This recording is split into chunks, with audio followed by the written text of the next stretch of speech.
केंद्र सरकार अतिवृष्टीमध्ये परत पैसे देत नाही. कांदा उत्पादक शेतकऱ्यांना या कांद्यानं रडवलंय, कारण कांद्याचे दर ज्या प्रमाणावरती असतात त्या प्रमाणात यंदा नाही आहेत। दर वाढतील या अपेक्षेनं शेतकऱ्यांनी कांद्याची साठवणूक केली, पण कांद्याचे दर वाढलेच नाहीत। साठवलेल्या कांद्यामध्ये मात्र 40% घट झाली असं शेतकरी सांगतात।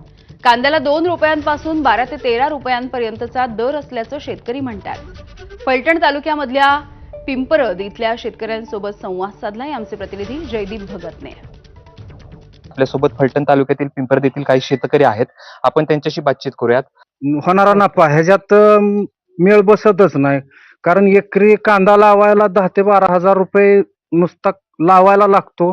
रोप उपटायला 5 ते 6 हजार रुपये लागतात। सरी काढणं, सरी तोडणं, असा टोटल खर्च नुसत्या लागणीचा खर्च 20,000 आहे। तिथून पुढं मटेरियल काय असेल ते, लेबर खर्च, खुरापणी वगैरे, पाणी देणं, तसंच कांदा काढणीला खर्च जास्त असतो, बारदाना लागतो, तो साधारणतः 30-40 हजारापर्यंत जातो। म्हणजे एकरी खर्च 60 ते 70 हजारापर्यंत आहे।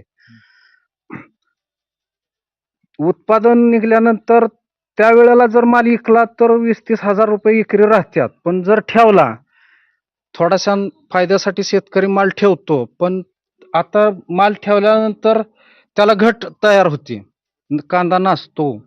कारण कांद्याचे मार्केट हे आता सध्या चालूला 12 ते 13 रुपये आहे। त्यामुळे आम्हाला कोणत्याही परिस्थितीत कांदा शेतकऱ्यांना परवडलेलं नाही। कशासाठी नेमका हा कांदा जो आहे तो ठेवला होता? नेमका दरवर्षीची तफावत आणि यंदाची तफावत साधारणतः किती रुपयामध्ये तफावत?